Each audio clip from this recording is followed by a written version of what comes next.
Should we get back in? Yep.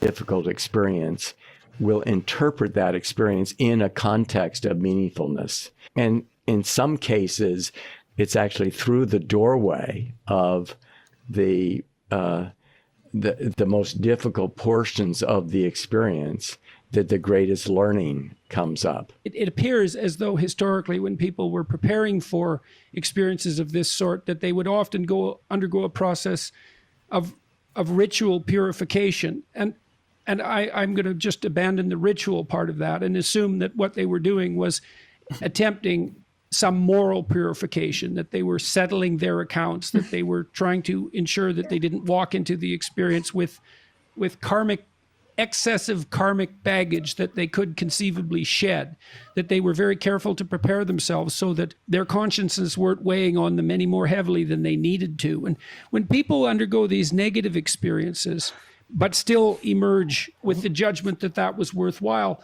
what's the essential nature of the negative experience? It can take many, many different forms. And so we'll say, if during the session a demonic figure comes up and starts to approach you, your job is to be interested and curious about it, to recognize that this is a display of consciousness. So take the demon, instead of reifying it, and if you do, you'll either choose to run from it, and then you'll spend the entire session running from this demon that's going to annihilate you until you're exhausted and the psilocybin's gone. Or alternatively, you may choose to fight it, but by fighting it, you've also reified it. What we really want you to do is be really interested in it. We would much rather have you approach it, ask it what it's doing there. What am I to learn from this? If you actually investigate it, it's going to start changing. Your job is just to stay with the experience and recognize that you're empowered to approach whatever it is that emerges. That can be a life-changing experience in and of itself. Because after you really have been there with... I just wanted to point out that this logic has, and maybe Dave, you could speak to this real quick, just plays into the history of what Dave calls, or has termed, psychedelic authoritarianism, where people like Salvador Roquette have kind of created therapeutic psychedelic contexts where people are tortured and traumatized actively as a way of, like, the logic of bad trips are best trips. It's like, by doing terrible things to people, and then priming them to, like, if you don't want this to be happening to you, it's a you problem, because you're just like not working. This is your opportunity to work through your defenses and to work through the things that are holding you back in life. And so your job is to embrace whatever horrible stuff is coming up for you in this environment. So it's like, it's one thing if it's happening in a context where people are genuinely, like, grounded and happy and supportive of you. But that same logic has a history in the world of psychedelics of applying to people that are not necessarily there for your best interest, but have some, power games that they're playing and enjoy people kind of doing that to people. Or kind of think they know what your best interests are for you too. Yeah, these notions of I know what you need, we're your therapist, we're going to break you down, we're going to build you back up in the ways that we see fit. And this goes back, we've traced this back in the Power Trip podcast with New York Mag, but we've also sort of elaborated it a bit on in Power Tripping, which is like a deeper dive into some of that. In the 4th episode, we discussed Salvador Roquette, who is described as like a maverick Mexican psychiatrist. And you'll find mention of him in various psychedelic histories as being this like influential forefather of certain parts of the field, but there's never any real deep discussion of him. And Lily and I ended up on a bit of a deep dive rabbit hole, and we found out he was torturing people. He was torturing student dissidents for the DFS in Mexico. He was involved in, there was one student in particular, Federico Emery Ulloa, who was tortured for an extended period of time, given a variety of psychedelics. They'd play like loud classical music, Wagner, and project porn and murder. And he was known for doing these all-night sessions where it would be like polydrug, and you would go through absolutely hellish experiences. And at the end, he'd give you a huge dose of ketamine, sometimes repeated ketamine injections, where there's actually a guy, Walter Houston Clark, who wrote basically a trip report called Bad Trips Might Be the Best Trips, in which he describes all of the people administering this quote unquote therapy to him as being demonic until they hit him with massive doses of ketamine. And then suddenly, sweet release. And my demonic tormentors turned into angels and this, that, and the other. And like Roquette was actively working with the state. Like in addition to torturing student dissidents, he was keeping tabs on some of his clients. Like there's a really sordid history here. And we're going to get a little deeper into Roquette in part 2, because like mainstream psychedelia has been really influenced by these types of thoughts and these characters. And there's been no public engagement with that reality. I think a lot of people just don't know. But like, yeah, even when the logic crops up in these more sort of timid moments where, I do think there's some merit, or there can be merit in certain cases where, like, if you encounter something that seems particularly disturbing, some sort of visage or whatever, like probing that can result in some really interesting outcomes. Also, when your therapist is saying, this is what we want you to do, this is what we need you to do, we know it's scary, but you have to do it, and that's healing, particularly if we're talking about treatment-resistant depression or other significant mental health conditions. Like when somebody is saying, this is what you need to do to achieve healing, there's a lot that patients, clients, participants will ultimately follow. Yeah. And some of the researchers now, just real quick, okay, go on. So some of the researchers now are saying, they're trying to because there's been a lot of partially corporate influenced PR about how psychedelics are magic, panacea that's going to cure everything. And some of the researchers recently have been slightly backpedaling on that, but their emphasis is still on, you have to do the work. So it's not going to necessarily cure you, but the implication is that you haven't done something. Like, we can't do it for you, you have to do it. And so it puts a lot of pressure on the person who's in that kind of a context, who has some kind of treatment resistant issue that they're kind of at their last wit's end trying to fix, and then they're being told you have to do things a certain way in order to get that benefit. Yeah. And this is all, of course, in the medical model. And of course, everybody's hoping that insurance companies will pay for it. Well, at that point, the insurance company's incentive is to get the most effect from the least amount of treatment sessions. And so what are we going to do? We're going to rip the Band-Aid off real quick, and we're going to go in and do some psychosurgery. We're going to make you confront your demons right now. And I don't know. I've been taking psychedelics for 25 years, and sometimes you're not ready to confront some demons. Maybe next time. Thanks. Yeah.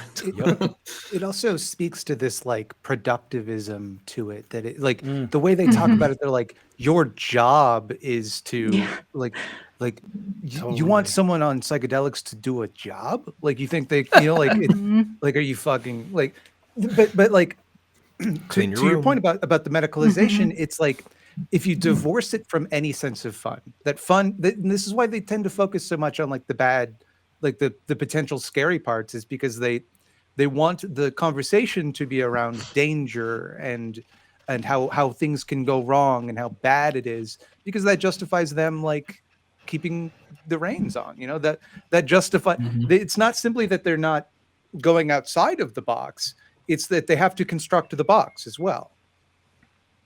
Yeah, this from the guy, Jordan Peterson, who really doesn't want to be put into a box. So, yeah, and it relates to, I wrote a medicalization paper with my colleague Alex Guerin, and we were talking about the kind of neoliberalization of psychedelic medicine, where it's like issues are responsibilized to the individual is like something that the individual has to take care of, which is completely like glossing over, as Dave mentioned at the beginning, all of the, psychosocial material causes of people's suffering at a time when everything is fragmented, and people are kind of desperate to get enough to live day by day.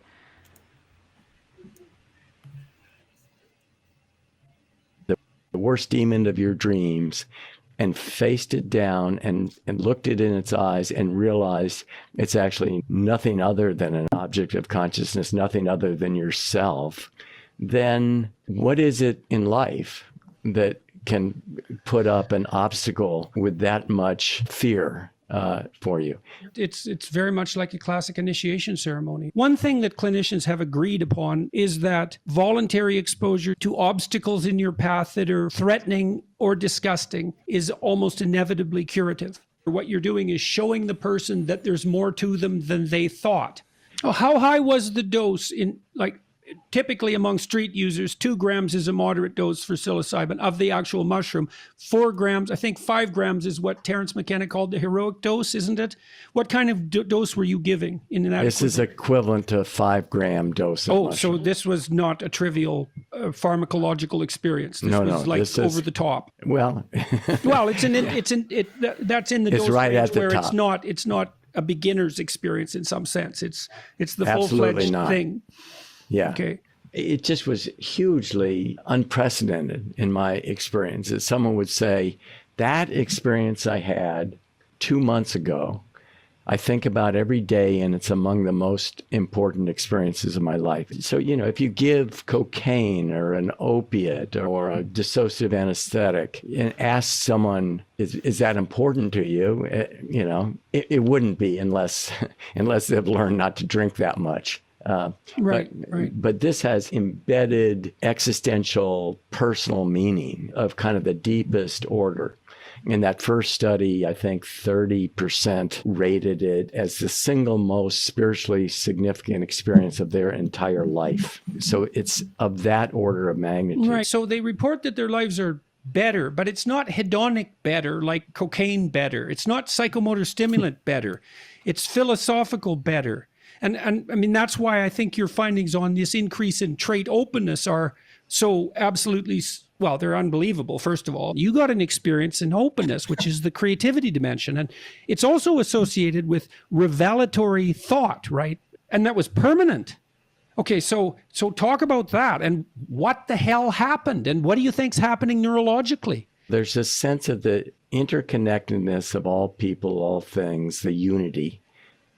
Yeah, the meaningful interconnectedness, right? That somehow that's all connected, not just connected, but also that the entire pattern of connection has some transcendent or ultimate significance that's hidden from us. What I think is that this sense of unity, the fact that there's some sense that we're all in this together, this is all interconnected, there's a wholeness there that's precious and it's absolutely true. And with that, it may be that noetic quality that it's absolutely true might account for why these experiences then are sustained. They have enduring effects because people believe that there's some fundamental truth value in what they have learned. It's not like getting drunk and saying, yeah, I had a great time, but you don't learn anything, important, on how to conduct your life going forward, other than maybe not drink so much. There's a level of meaning making. I mean, this is right down your alley, Jordan. There's a level of meaning making that comes out of these experiences that end up rewriting the personal narrative that the person has about themselves and about their place in the world.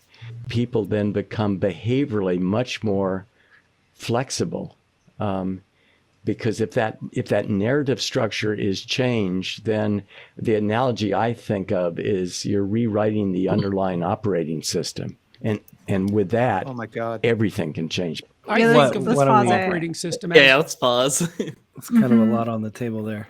It's like he takes like this incredibly beautiful experience and he makes it sound so fucking sinister. It's just like, yes, with this you can reprogram people, make them flexible. Yes. I know. And that's Like why putting it together. Oh, go ahead. I jokingly compared it to the Matrix earlier, but like he's literally talking about rewriting people's operating systems. Like, Yeah.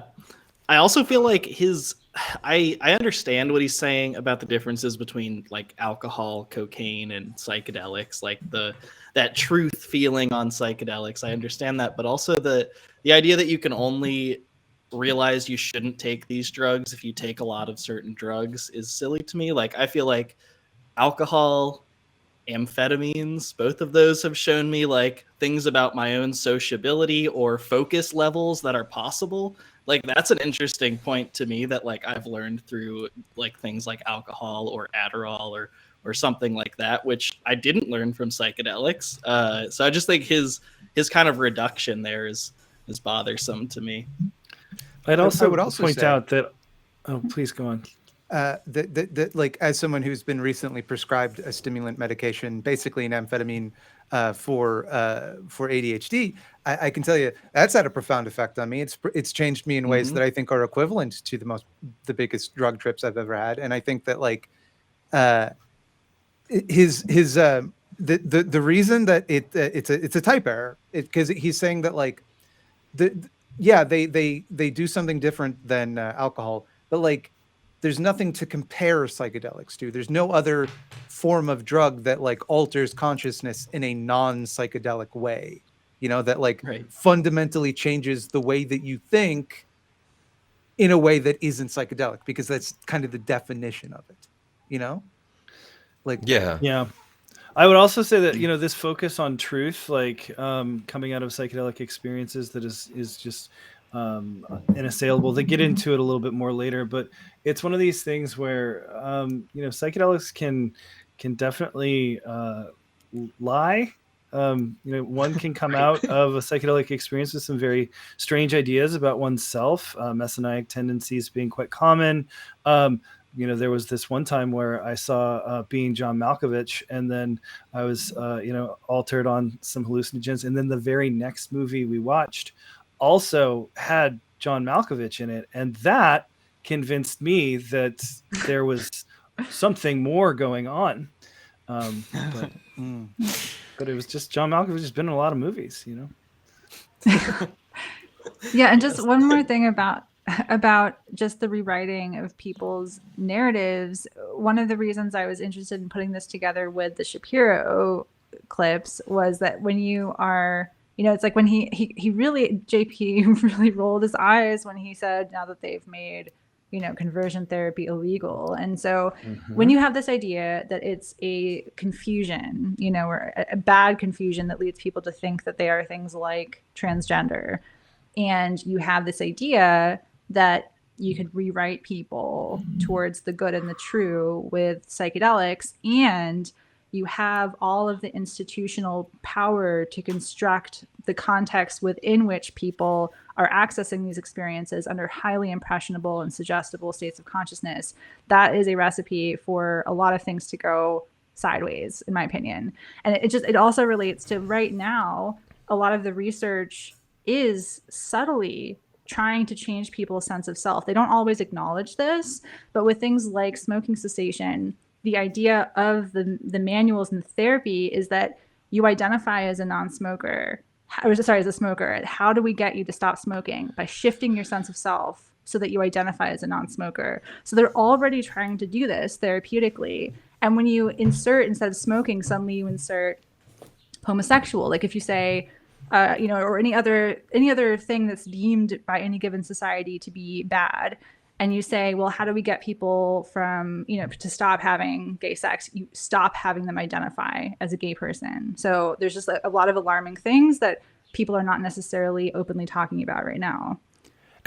And like people are quick to dismiss it too. Like if you look at the literature, if you look at the way these things are framed, it's not, in the case of smoking cessation, they're not asking like, are we asking, or they're not getting into a discussion about, are we asking people to reconsider their identity and then giving them drugs that make those identities plastic and then seeing what happens. They're saying, oh, looks like psilocybin might be effective for getting people to stop smoking.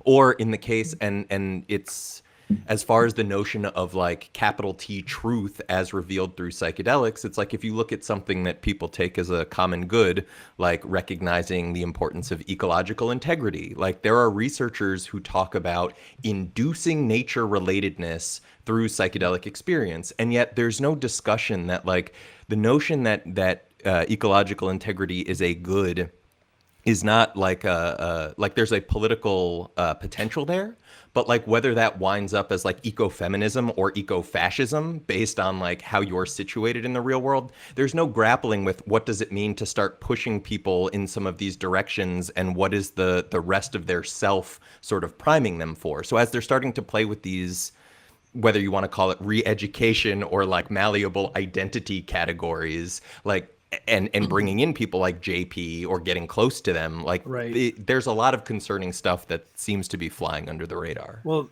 this is what courting the right wing looks like, and to do so before this psychedelic renaissance has solidified, before policy or clinics have come into being, has these ideologues sitting firmly at the table, and then of course the financiers themselves often have very explicit ideological projects that they're funding. I mean, JP is part of the IDW.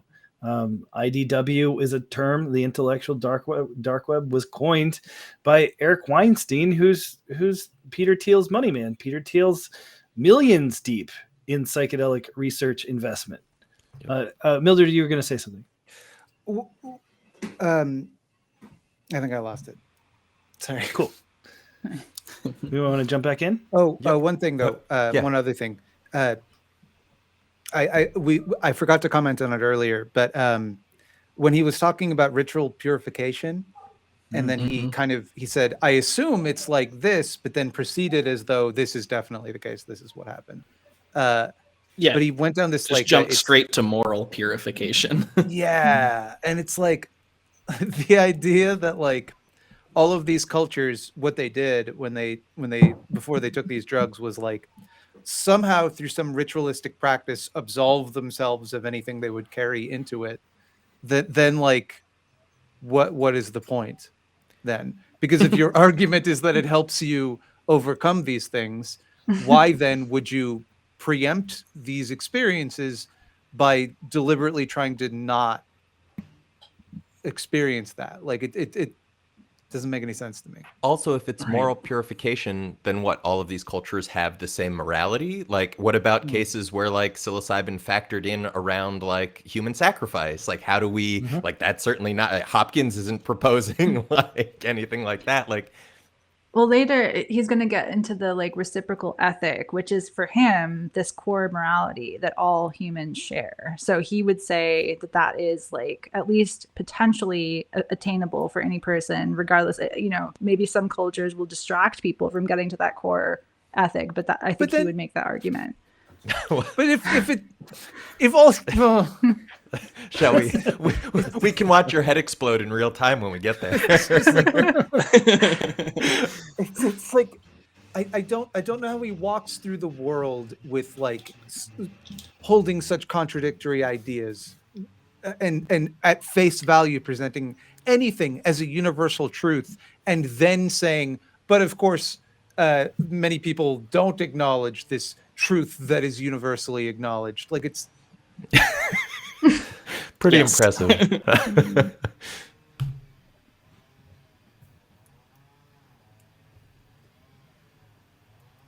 Oh no. I think Dr. Peterson's a connection narrative is... structure. There we go. And the reason for that is that we have to know how to behave, and narratives are about behavior. Narratives address the question of how we should behave. I think that the world is best construed, and I do mean best construed, as a place of order and chaos, and that can be technically described, the distinction between those two, and that there's a battle between good and evil going on against that background. Now, I want to talk about the good and evil background a bit because it pertains to this rewriting of the narrative. I look at stories like the story of Cain and Abel, which is a very ancient story, and it's clearly a story of good against evil, and it's a foundational story because it's really, in the Western culture, in the narrative tradition, it's the story of the first two genuine human beings. One of them is a murderous genocidal psychopath, and the other is a hero. And so you see that dichotomy there instantly. And so Cain is the adversary, the dark narrative, the dark force, let's say. And why? Well, what happens to Cain is that he struggles and sacrifices like we all do. We make our sacrifices in the present, and we assume that by doing so, the benevolence of the world will manifest it to us. That's why we're willing to forego gratification and to work. That's all sacrifice. And so Cain sacrifices, but God rejects his sacrifice. You can work diligently and make the proper sacrifices as far as you're concerned and yet fail, which means that all that work, all that foregone gratification, the implicit covenant has been broken. And Cain responds to that with tremendous anger. And then he takes revenge. He says, I will destroy what is most valuable to you. And so he goes after Abel, who is an ideal person, whose sacrifices are welcomed by God, and he kills him. And then all hell breaks loose in the aftermath of that in Cain's relatives. And like the more I delved into that story, the more it shocked me. I couldn't believe that much information could be packed into what's essentially 12 lines. Okay, so now imagine that in each of our souls, we have this competing tendency. You know, we see the suffering and the horror of our lives, the vulnerability and the mortality of everything that we love and cherish, and our failure, and that turns us against being. The rewrite seems to me to be something like the revelation that the positive end of that set of propositions is actually true, that things are interconnected, that things are fundamentally good, that love and truth can actually prevail, and that gives some experiential weight that can be used as a counterposition against that destructive cynicism. And the psychedelic, the mystical experience seems to allow for that transformation. Does that seem... So can we pause? What do you think of that? Please. So I watched this in full probably 5 times as I was editing it down and working on the paper that I was kind of analyzing it. Thank you for your sacrifice. Yeah, your foregone pleasure right there, sacrifice on behalf of all. Well, what I really came to is that the story of Cain and Abel is like a central archetypal element of Jordan Peterson's mythology, and it's essentially a parable about grievance politics, or what he would call grievance politics, because basically what you have is a hierarchical structure where some people are better off than others. And what the psychedelic insight that he's framing is that you need to shift your identification from what you see, this destructive cynicism of your struggle, to identifying with the hierarchy that allows for the best of all possible worlds. And so, instead of basically Cain in this example is the angry feminist or the transgender person or whatever it is that is trying to change the hierarchy. And he wants the psychedelic kind of insight to be a way for people who are lower down on the status hierarchy to grok the fact that they are better off dealing with whatever shit they are dealing with, at that place in the hierarchy, because they are contributing to this grand, great chain of being that's enabling the good to manifest in reality. Like, that's not an exaggeration. It's also interesting that in his retelling of the story, he says that what drives Cain to murder is that like his sacrifice is not recognized by God, and that makes him bitter. But Abel is the ideal person whose sacrifice is recognized by God. So then if that, like, given these two things, they've not had the same experience of that sacrifice, it does seem like, how can we judge unless Abel also sacrificed and God didn't recognize it, and that didn't drive him to murder? How could he be said to be a better person? It's just he got lucky.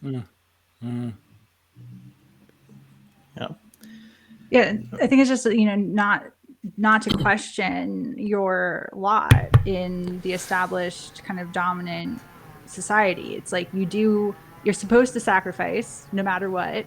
and you shouldn't judge the value of society based on the outcome of that sacrifice. It's almost like the variability around whether your struggle is or your sacrifice is recognized or not. Like, don't pay attention to that because it's not yours to question, right? You have to, it's less a confounding variable than just an ultimate truth, capital U, capital T, and that like you should sacrifice, and then based on that, if you are worthy, it will be recognized and you will be, I think what Peterson's saying is don't hate the player and also don't hate the game. So speaking of, I mean, is this a good moment to bring in that other clip? Is this? I was gonna say, yeah, if we wanted to like a little interlude, we kind of have him and Shapiro bloviating on hierarchy. Well, Yeah, 'cause and this gets- Go ahead, Michelle. Or I'm sorry. Go ahead. No, you.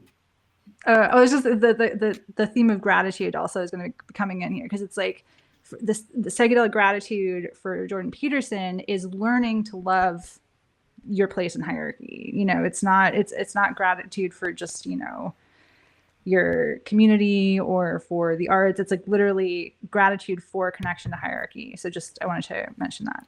Gratitude as a form of toxic positivity is a subject that's been on my mind a lot lately. But do you get the sense that because I feel like, you know, every time I watch Jordan Peterson, I'm like, I know this guy. Like, I feel like I've met this guy a million times. But like when he talks about shit, there's a sense to me that there's a deep conflict within him, and he desperately needs what he's saying to be true. Like he needs it. Like he when he talks about how like the idea that like this non-duality, the people who take large amounts of psychedelic drugs experience, proves that love and truth can triumph, and it defeats this opposing cynicism that there is no inherent meaning. And that's something that he keeps stressing, that like not only do they experience this interconnectedness, but it means something. It has to mean something. It all has to mean something. And it like that has to be the case for him, because he just can't go on in the world if it isn't, you know. Lick Absolutely. that boot. Lick that boot. That which is true is what we need to be true. Yep. Yeah. Really Right. convenient. So this is back from the hot water, hot coffee combo.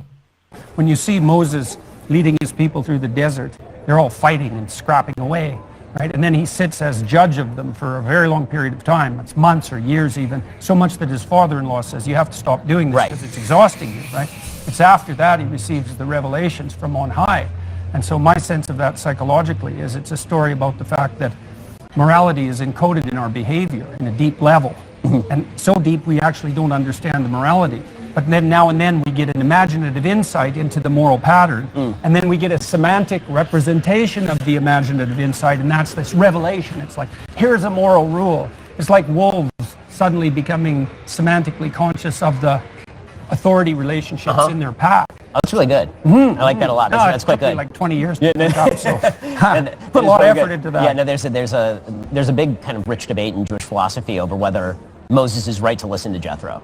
So Jethro comes in and says you need to devolve authority to lower levels. You need the princes, you need the judges of the tens, and then the judges of the hundreds. Yeah, which is a lovely way of thinking about it too, because they parse out I thought that's what should have happened in Iraq, right? Kill the tyranny. Well, what do? You have to establish a hierarchical local authority. Yeah, exactly. So Jethro, centralized control doesn't work. But one of the big questions is whether in doing that is Moses setting the stage for all of the chaos that follows, because once you give up the authority that he has, the direct authority, and you have now layers of authority below him, how much authority can you devolve to layers below you without giving up the prime authority at the top? Right? That is like one of the cardinal questions of life, isn't it? It's like the pyramid with a gold cap on the top, or the Washington Monument with pyramid on top of it with this aluminum cap on. Something's at the top. And the thing that's at the top is actually qualitatively distinctive from all the things that are subordinate to it. So the question is, well, what's that highest order uniting principle? Is it mushrooms? But like again, if we accept the premise that there is some higher order principle at the top of the pyramid, then yes, the logical next question is, what is it? But why do we? Which he doesn't answer. Yeah, in he that doesn't, but he video. also doesn't give you any reason why that would be the case. Why need it to be qualitatively different?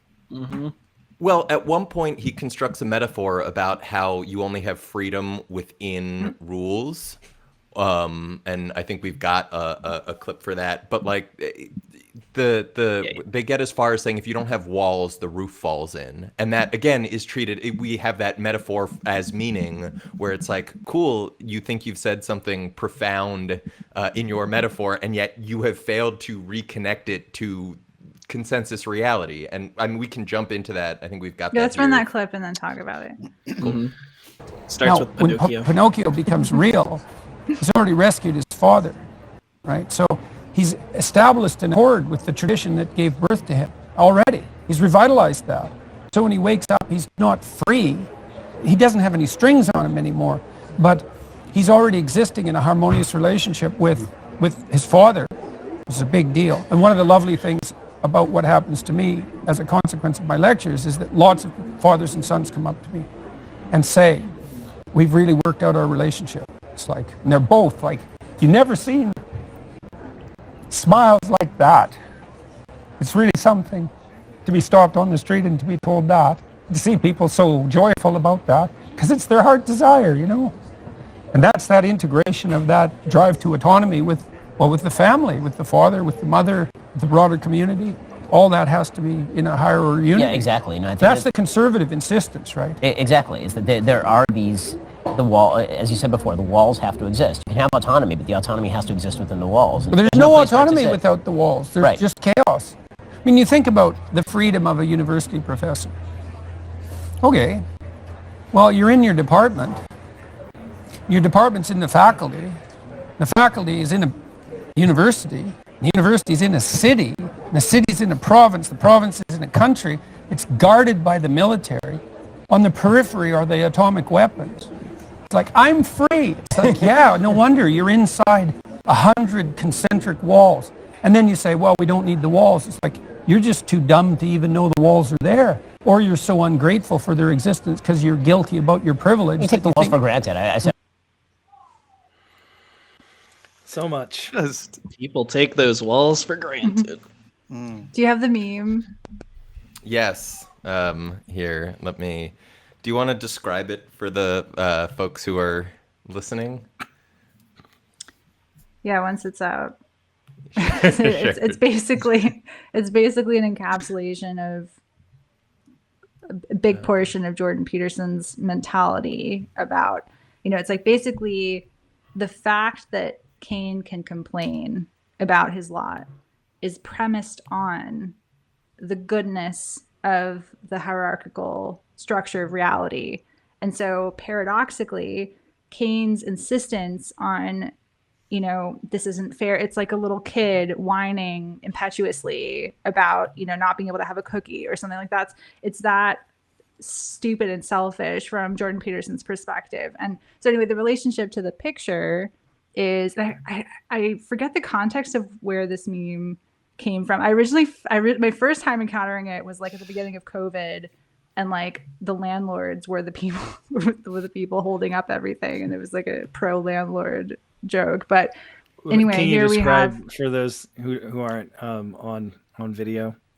yeah. So we have a beach kind of paradisal landscape looking out into the water. There's a couple holding hands and kind of looking off into the horizon. But that whole kind of happy landscape is only able to be so calm and peaceful because of this sublayer of they almost look like those army figurines, but like frantically buttressing it up and holding it in place. It's surrounded by a sea of blood. So it's this idea that like any goodness or calmness is predicated on this like background of, whether you want to frame it as violence or just like the hierarchical kind of structure of society, and that it's naive to think that could exist without, that the beach could exist without the forces that are holding it up. It's naive to think you could have autonomy without nuclear weapons sprinkled on the periphery. Yes. This is the fundamental belief of a fascist: is peace through strength. Totally. Right. Yeah, On the full and display. not only that, but they talk about Shapiro and JP here talk about like the fundamental assertion or precept. I'm not exactly sure how they put it, but like of conservatism, and they basically say that these that there's no freedom without these kinds of walls. They're not talking about walls; they're talking about tiers. They're talking about a hierarchy that must be respected. It's what Peterson's referring to when he talks about a pyramid capped in gold.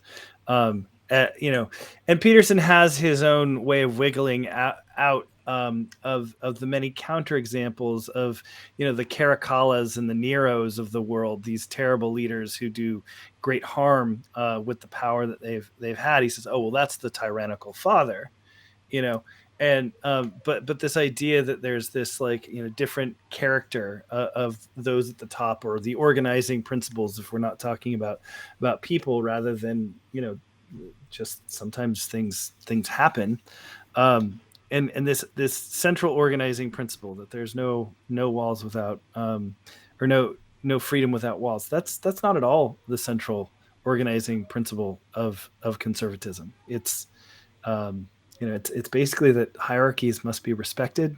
It's that we should not be changing society and those who currently have power. That's what is being conserved in conservatism. Yep. Back to Griffiths. Yeah, let's do it.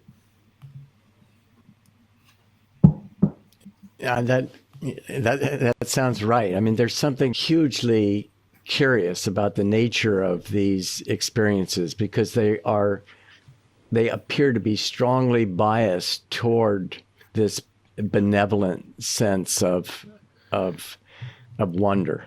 Yeah, and that's associated with that certainty of truth, which is not what you'd expect, right? To me, I conclude that we're wired to have these kinds of experiences. The preponderance of scientific evidence indicating that the religious instinct is real and that it's biologically grounded. It's like, okay, it's real, it's biologically grounded. What do you have to say about that from an evolutionary perspective then? Is that a spandrel? It's like, no, because it looks like it's central to the development of human culture itself. What are we supposed to conclude if we conclude that the religious instinct has actually evolved? It's deeply biological, and it speaks of like a benevolent and truth-oriented teleological reality. That is not the way our culture is constructed. So positive. That's not at all what to say that because people have this shared experience, that therefore scientifically that suggests the experience is real and reflective of a teleological reality is, as an academic, something he should be keenly aware is not the case. I mean, it's less fun.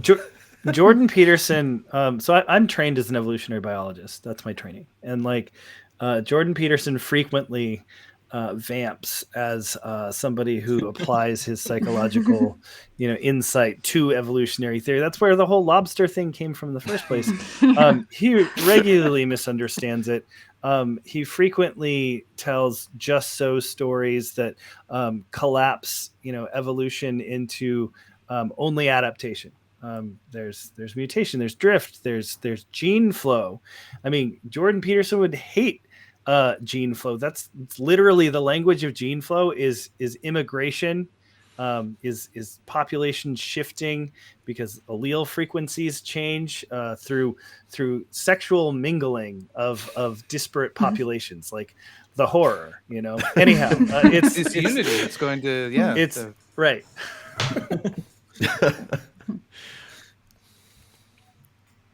More buttons for Please. punishment. Yes, I don't know why, but yes. Mainline it. Opposed to you, what's going on here? Yeah, well, that's exactly what we're trying to figure out, isn't it? Just what the hell is going on here? Yeah, what the hell's going on? What's more important than this, Jordan? What's more important than finding out what's going on here? Well, I actually can't believe how important this is. You know, I mean, I've been studying the psychedelic literature for 20 years and in as deep a manner as I can possibly manage. And every time I think I have some grasp on how important it is, I learn something else and I think, oh, it's way more important than I thought it was. It's of crucial significance. It's literally of central significance. Let's it's literally stop of here central real quick. significance. And so now it needs to, Like, you can't get a better endorsement from a conservative, you know, thought leader than that. And so, you know, the project of bringing conservatives into the fold, it's well underway, and this is one of the things that that will be the product of this kind of welcoming of the psychedelic institutional leaders as that we see right here. And I mean, some people say, well, that's a good thing because psychedelic medicine is for everyone. But what's being done with it? What's being proposed? What we're talking about in this conversation here is that we're not all trying to get to the same place with psychedelics. Yeah, and when you've got Dave Rubin talking to Christian Angermeyer, one of the billionaire funders of a couple different psychedelic pharmaceutical companies, you know, and talking about how like the new conservative is the conservative who also does mushrooms and then hangs out and talks about whatever sort of like, you know, neo-fasci ideas alongside questions of transcendence and dissolving reality into fundamental truths. It's the fact that these endorsements and these promotions are happening concurrently does raise, I think, significant questions about reactionary and rightward tendencies within mainstream psychedelia. Yeah. This is what they do. Anything I like, they end up fascifying. I like the video games, comic books, all of it. They just take it all. We can't let them have it. and At least they will never get the study of Roman history. The one thing I have, gotta take a big sip of coffee. Trying to figure out, it's like, okay, well, what happens if we take this seriously? Like if we start to actually take this seriously with dead seriousness, what's the consequence of that? All right, so let's look at the fear of death. That's the place I want to go next. Something cropped up. Let me tell you about it. Our life is dependent on death because our cells are constantly dying, and if death isn't regulated properly within us, we get cancer, for example. So the fact of our healthy existence is actually paradoxically dependent on death itself. The proper amount of death keeps us healthy. And you know, it's so interesting because that's also true psychologically. You have to let old concepts die, and they don't like to die. It's a painful experience to have the old you die in the light of new experience. It's painful enough so that people will resist it. But there's this benevolent death that's a reparative mechanism. When I've allowed my intuitions to extend themselves as far as possible, I think, well, that's true of being itself. In the manner that we can't comprehend, death plays a restorative role. It's something like the precursor to resurrection. And God only knows where that idea goes. But I believe that these mystical experiences provide a window into that there's... He just described the meme, basically. You're muted. I think you're muted. Sorry, thanks. No, it's the meme, and it gets back to what we were saying about the social hygiene and the black mold. And it's like when you start coding things as cancer, as we were saying before, then it's like the morally just thing to do to stamp out whatever is threatening to undermine the hierarchical system. So it's like if we have too many Cains that are causing, you know, trouble, the right thing to do from that perspective is to off the Cains. Literally the capital R right thing to do. Right. Yeah. Sorry. I think that, like, you know, go on. You're mechanism of death at work, Sorry. but it's a reparative and I'm trying to stop it, and it keeps. He won't stop. Go. I have a tendency to be rather cavalier with because I believe quite strongly that Jordan Peterson is a full stop fascist, and sometimes when I say this, people tend to assume that I'm being flip, or that I'm reducing, I'm using it as like an insult. But I think it's like of paramount importance that people understand that when he talks about things like restorative death, as death as like an excisement of corruption, that is not an explicit, but like it is building the foundation for the fascist death cult. Like that is what he is doing. Yeah. As someone who he has speaks in these kind of like sweeping metaphors that, like, in this scenario, sure, it makes sense. Sometimes you gotta let some like hard things go, but you like expand that, and then you're literally providing expand it as the far base as for possible. death. Yeah. Well, it's not just when you expand it, it's when you put the pieces together, when you combine what he says about transgender people with what he says about the left, with what he says about what society needs to continue with this metaphor. It's like he's already got all the individual pieces of that, social hygiene, death cult approach. And this was actually some of the pushback that we had for some, initial comments on our paper, the right-wing paper, is that like, oh, you're exaggerating. Jordan Peterson is a reasonable You're taking person, Jordan and Peterson out of context. we're taking him at his word. We are taking him deadly seriously. We're putting the pieces together, and just because he doesn't, he already showed in that conversation with Shapiro that he's not being forthright about the full picture all the time. He's presenting PC versions of things, but a lot of the people in his audience, especially those that are more on the fascist, adjacent side of things, are hearing these, and they are putting those ideas together. They're making the connection. So it's like we can't ignore it until it gets to the point where it's an explicit problem. We have to point out this is where these ideas are going. I should also mention that just towards the end of this exchange with Shapiro and JP, things get exceedingly explicit. Mildred. Well, it's just like the syncretism of what he does, where everything that he says calls from all of these multiple traditions, none of which, like the way that he confuses truth and narrative, and all of it is in service of this idea that there's this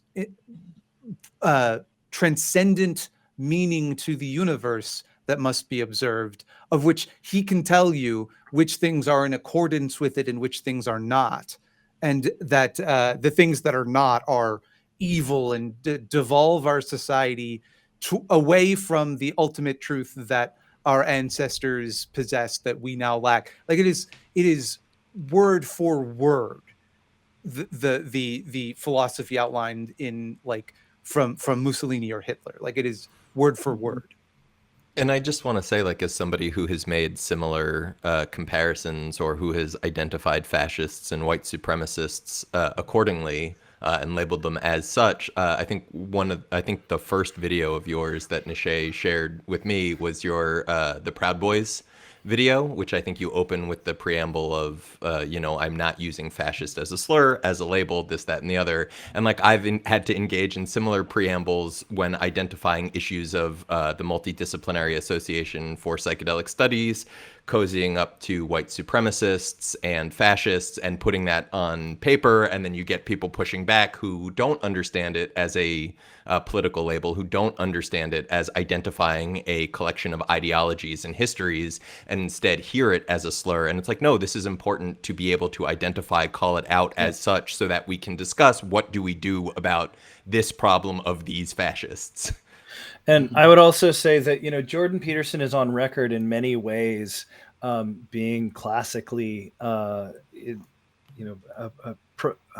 proponent of really core tenets of fascism. I mean, he, first of all, he's a huge defender of patriarchy in a rather explicit way.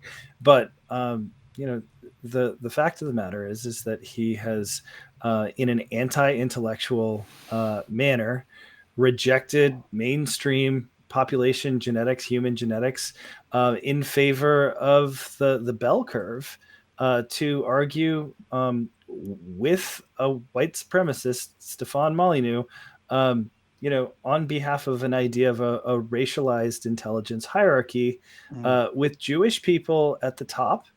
And a lot of people are like, oh, that can't possibly be racist if you put Jewish people at the top. But those people don't understand the central idea behind Nazism, which is that Jewish people are in control and able to pull the strings because they are, more intelligent than everyone else. The white people are only second to the Jewish, intelligence in this thinking, and it's the same ideology. It's being proposed by white nationalists. Otherwise, how do you explain the world when you say that white people are the Ubermensch? You have to give the Jews their due, and it's cookie cutter. I don't know what to say other than to say Jordan Peterson has made.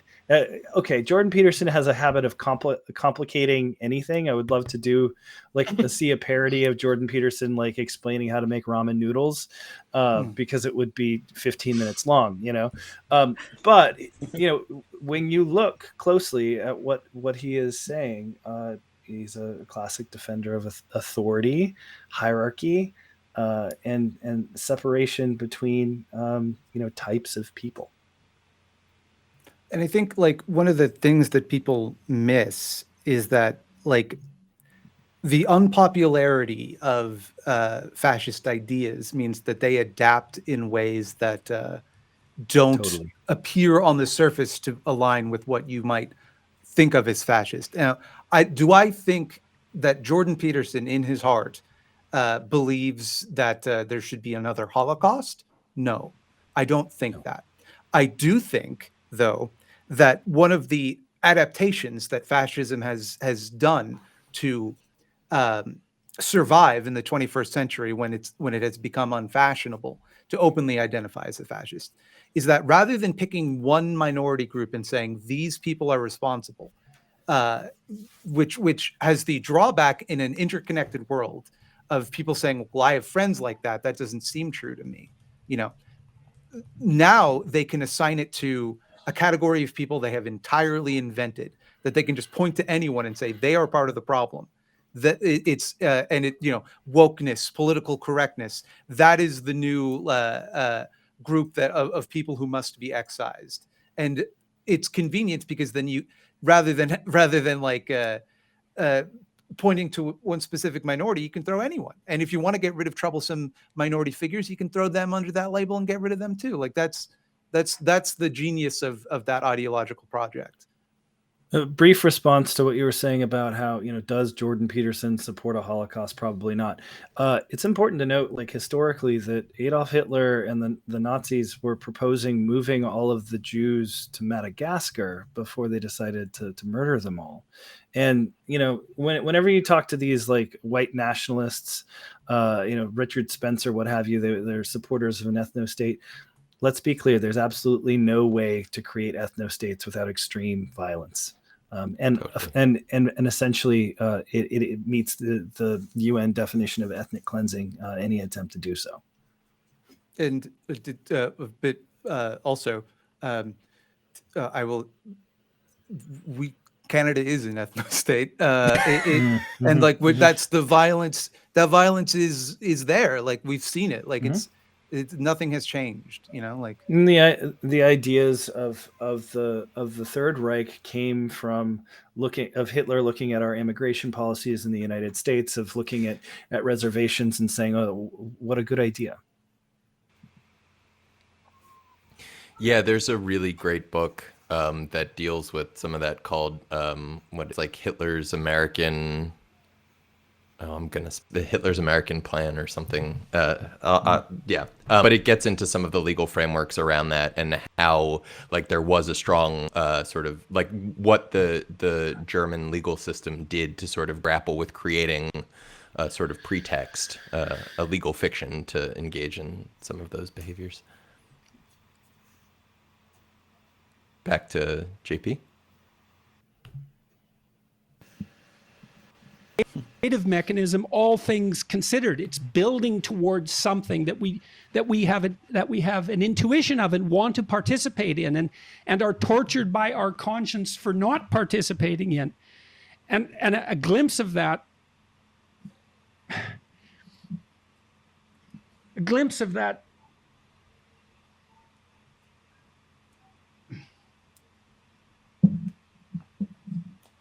it at least shows you that there's more going on than you think, that there's more going on than you want. So much of hopelessness is a consequence of premature closure. I am certain this is hopeless and pointless. Well, that mystical experience can dispense with that certainty. I'm not so sure that I know what's going on. I'm not so inclined to not have doubt about my own skepticism. And so the certainty that everything ends at the moment of death comes into more significant question very often with these kinds of experiences. But I don't think it accounts for everything. But there's a sense that they may have of the elegance and the beauty and the benevolence of the entire process that makes them feel filled with gratitude for the opportunity to be a sentient being and have this experience. Well, I ended my last book with a chapter, be grateful in spite of your suffering. That's the antidote to Cain. And I haven't encountered a situation where gratitude wasn't better than its alternative. The alternative seems unbelievably destructive. Resentment, I think, is the opposite of gratitude. If you sit down and have a discussion with your wife about what sort of children you want, you never say resentful. Everybody agrees that that's toxic beyond tolerability. And so we know there's something wrong with it. Children. I've been reading this book recently, The Immortality Key by Brian Burescu. Why don't we stop here making for a a strong minute? case that Yep. Lick that boot. What? Lick Why don't we that boot. Let's unpack the gratitude and resentment. No. Well, I think No- it's of primary moral importance to resent injustice. I think, like, like, Yes. That doesn't sound very grateful of you. like You got to be grateful no matter what. it's interesting also that he That's, always frames this in terms of parents and children, as though there can never be a dynamic where a parent is bad for a child, you know. And like I watched this documentary last night, and just content warning, but it was called "Tell Me Who I Am." Really great documentary, really interesting story, and it was all about like parents who abused their children, and like to think that like. Yeah, it's just he can't foresee a way that like that authority that he's invested could go wrong or be used to do wrong, or that if it can, it's worth it for the greater societal cohesion that it enables. Right, because he does emphasize that hierarchy can go wrong, and that the tyrannical father, for example, but that's a occasional aberration that he feels like he can distinguish from good hierarchy, that he has the kind of clarity of mind to be able to say one's good and one's not, and that the fact of the occasional aberration is just a necessary consequence of the general goodness and rightness of the overall structure. So it's like it's this cop out where it's like he feels like his discernment is kind of tantamount, it's paramount in terms of being able to distinguish like good from bad, right from wrong, and while having a kind of an out for occasionally things don't work out. It's also irrelevant, deeply irrelevant, if you can tell whether or not the person ruling over you is evil, because like they still have power over you. There's nothing you can do about it. Yeah, and there's also questions about visibility. Like Brian Pace talks with, or has spoken with some regularity about like going to places where the pipelines end, right? And seeing what comes out, and all of the, like if we talk about like the hierarchy of industrial civilization and capitalism and what it takes to maintain these structures, it's not necessarily a dissimilar picture from the beach, but there is a recognition that like ideally, you shouldn't create a society that is maintained through that sort of violence and bloodshed, and like in which that is seen as like a necessity, so that a small or small classes can have some sort of idealized version of reality. Yeah. Yeah, I mean, I think that there's a couple of things that I would want to say, and I mean, having traveled to a couple of these places where essentially, industrial disasters wrought by capitalism, Chevron, Texaco, and the Ecuadorian Amazon, Bhopal, India with Union Carbide, now Dow Chemical. The children that grow up in those environments absolutely should resent the material conditions that they were raised in, and that resentment can and should be turned into action that can materially improve those conditions, and that is a generative and not a destructive impulse. I would just have to say. It's like in Jordan Peterson's ideal world, Siddhartha comes out of the palace and sees suffering for the first time. And his response is, yeah, I got it pretty good. I should really be grateful for what I have. Great. Yeah. It's let's get back into it, though. Yeah, just as it also gives credence to that notion that, like, if somebody's standing on your neck and you're yelling about it, the problem is with all that ungrateful racket you're making, rather than the fact that somebody is standing on your neck.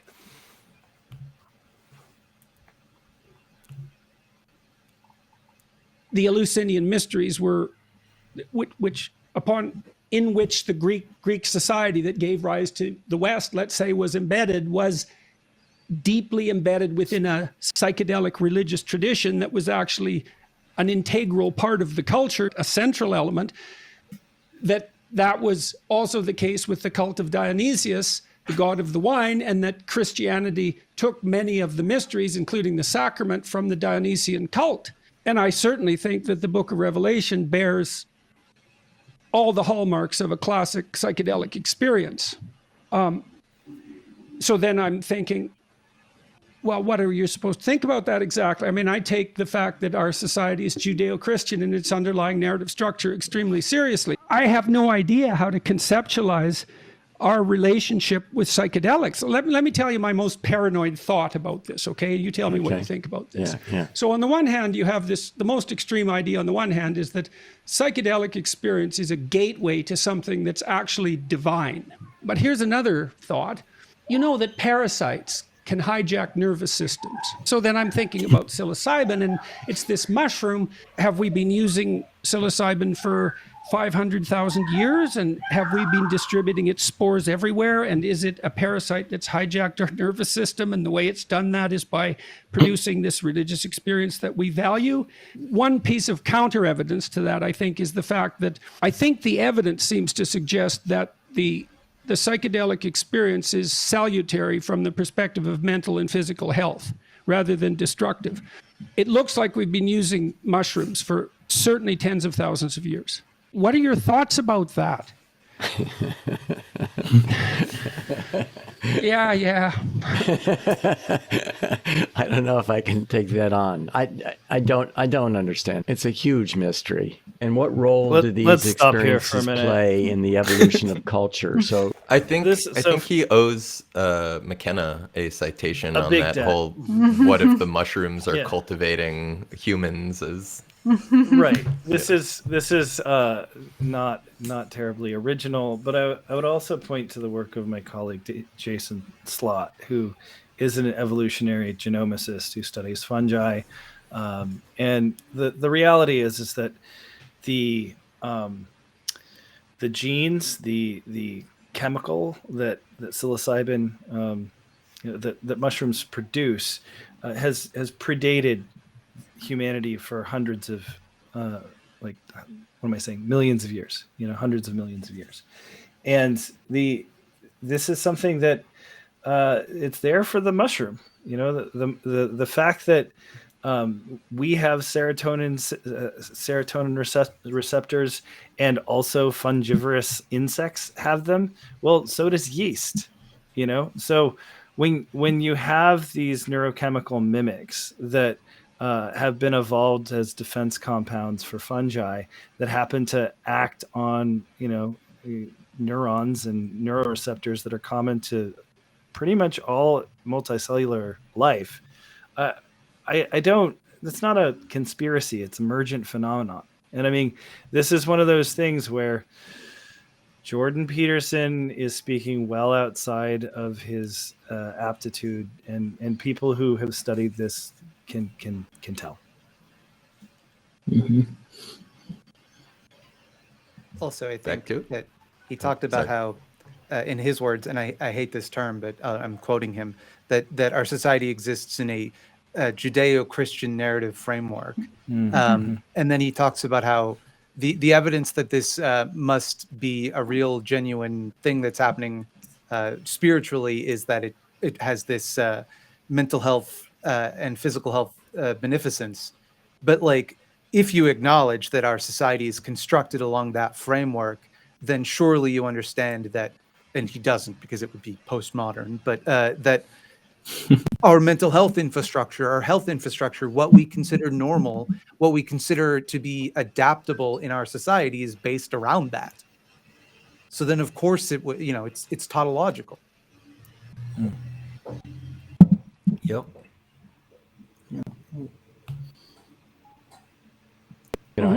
Let's start with that one. Well, and so, what roles do religions play in the evolution of culture? It's central. Well, now it seems shaped by these psychedelic experiences. So what the hell are we supposed to make of that? I don't know what that says about the structure of reality itself. You hear all these postmodern critiques say of hierarchical structure because of its predication on power. I think, no. Corrupt hierarchies are predicated on power. Functional hierarchies are predicated on reciprocity, on productive reciprocity. I was talking to this Jocko Willink, who was the commander of Fallujah 20 years ago, and he's a real warrior type. He talked about his Navy SEAL training, and he said, well, we were taught, it was pounded into us to have the back of the guy next to us. It wasn't like every powerful clambering ape for himself. Not at all. In these intensely competitive hierarchies, which would be, you'd think, as pure a manifestation of the power motive as would be possible, power is not the guiding ethos. And he said quite clearly, no, your men won't attend to you unless it's reciprocal. They have to know you have their backs. This emergent ethic. Oh my God. Stop. Dude, yeah. Well, in a situation like he's describing, though, wouldn't you still have some kind of commander you need to defer to, and like you'd get in trouble if you didn't? Isn't that power? And I don't know. And also, the whole thing is like designed to use violence, like it's like as power, like it's the military to further imperial aim. Yeah, the military. There's no power dynamic there. It's it's reciprocal. Yeah.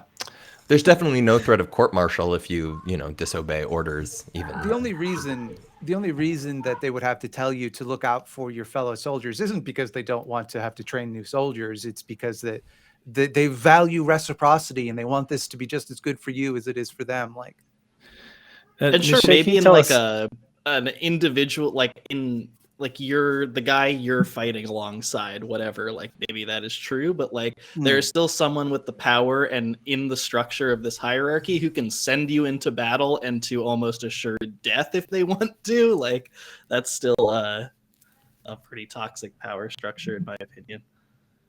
Nishay, can you talk a little bit more about how Jordan Peterson uses this idea? What is he saying when he's talking about the reciprocal ethic? Yeah, well, so there's like, it's like the Judeo-Christian narrative structure of reality is like the one true hierarchy to rule them all. And it's like there are kind of fallen hierarchies that have these issues, but we need to get back to that central hierarchy. And so it's like, there's just two sentences from our paper that I just wanted to point to. So one of them, for him, this is kind of distilling his ideas, all of humanity is interconnected via the natural sorting process that shuttles individuals to the appropriate status within that hierarchy, which he grounds biologically in the serotonergic system that we hold in common with lobsters. And then from this perspective, intersectional social justice activism threatens the core mechanism whereby suffering is most efficiently ameliorated. since feminists are attempting to dismantle all hierarchies by labeling them as abuses of power. So it's like that one true hierarchy to rule them all is like the best of all possible worlds for Jordan Peterson. And ideally, the great leader will rise to that point, and everyone else will recognize, oh, this person, you know, deserves to be in charge. And the kind of the love of bootlicking becomes instilled in those further down the hierarchy. I also want to point out that Jocko Willink is, he's sort of a public speaker who was, he's a special forces person. Jordan Peterson mentioned his sort of pedigree, but, amongst the military, there's actually some disdain for the folks that are making a career out of sort of selling a particular vision of what the special forces are, and we have to understand that Jocko Willink right now has created a career out of selling a certain idea around discipline, an idea about what the military is, about what it looks like, and it doesn't necessarily reflect what everybody who goes through that, who doesn't get a multi-million-dollar book deal and a podcast, what their experience is. Yeah, it's Willink, I'm pretty sure, but back to Dr. JP. Law. Okay, so imagine now hierarchies are organized around an ethical principle if they're to be stable and productive across long spans of time. And that pattern emerges cross-culturally. It's reciprocal productivity, something like that. You're selected for your success in those hierarchies based on your ability to manifest that pattern, because that'll push you up the hierarchy. That increases, as far as I can tell, that increases your attractiveness as a potential mate substantially. And so I think you can make a very deep biological case for the stop real quick evolution of an ethical sense. And I think he just made many jumps. Okay, so your ability to manifest the organizing principle moves you up the hierarchy, as if inherited wealth isn't like the biggest thing that's gonna get you into Harvard or allow you to inherit an entire fucking kingdom. Like, come on, man. Well, it also because he applies it broadly across history, as though there weren't class systems that you were literally by law forbidden from moving up the hierarchy, no matter who you were. Like that's the one that got me. Like the assumption that like literally structurally everybody cannot move up the hierarchy. That's all.